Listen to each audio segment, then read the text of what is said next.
Texas. Now in the TTC, you hear a whole lot of talk. You hear a whole lot of talk from a whole lot of people. But the person that I want to address here in this video is one particular Houston Texans fan. You know who you are. Your name is Stephen Rose. And Stephen Rose, you have the audacity to call yourself the sexiest man alive in the universe. Well, let me tell you something, Stephen Rose. You are not the sexiest man alive in the universe by any stretch of the imagination. As a matter of fact, Stephen Rose, to me, you look less like the sexiest man alive in the universe and more like a 5'9", crooked-eyed, steaming, stinking pile of monkey crap. Now, Stephen Rose, you walk around in your videos with your championship belt draped over your shoulder. You say you're the sexiest man alive in the universe. Stephen Rose, you say to be the sexiest man alive in the universe, you have to not only be sexy, but you have to be smart, intelligent, have charisma. Well, Stephen Rose, I'm here to tell you that you have none of those things. Stephen Rose, you obviously are not that smart.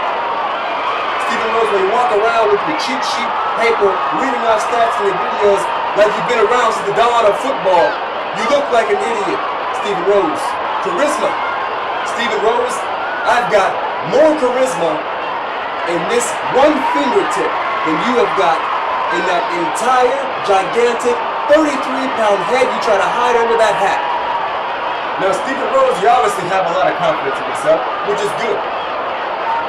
But when you say that no one can be as sexy as you, well, let me tell you, my friend, if I ever had a child that looked even remotely like you, when I took him to get baptized, I'd keep him under the water till he stopped moving. Stephen Rose, the more I watched your video, the more I had to ask the question, who in the blue hell is this Rudy Poo?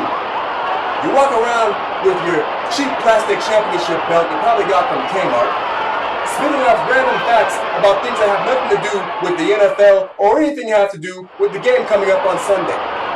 Tell me, Stephen Rose, what's the point of talking about the championships that Seattle has or does not have in other sports? This is the TTC for the NFL. We're here to talk about football. My friend, we don't talk about basketball or baseball or soccer or shuffleboard or any other sport. Now, Stephen Rose, you sound a little bit lost while you're reading off your little cheat sheet paper there in your video.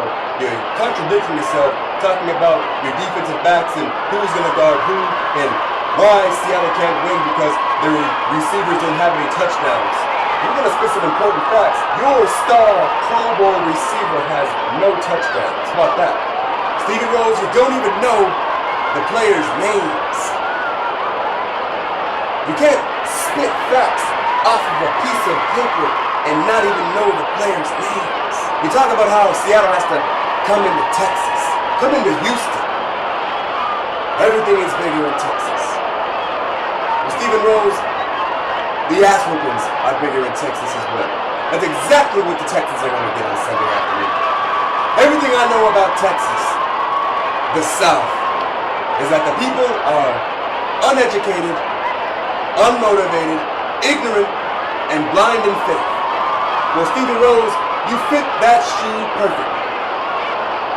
Now, Stephen Rose, I for one have to say that I'm grateful, ecstatic, that you didn't take the bet for your Mickey Mouse plastic championship belt, probably made by Mattel or Hasbro or Fisher-Price.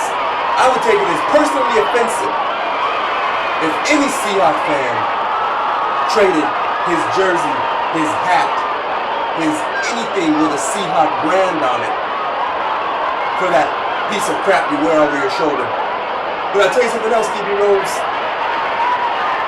I'll tell you what you can do with that shiny championship belt. Stephen Rose, what I'd like you to do, I'd like you to take that belt with both hands off of your shoulder. Hold it in front of you.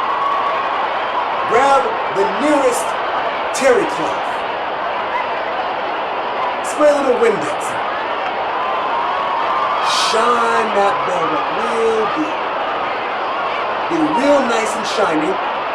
Turn that sumbitch sideways and stick it straight up your candy ass. If you smell what the rock is cooking.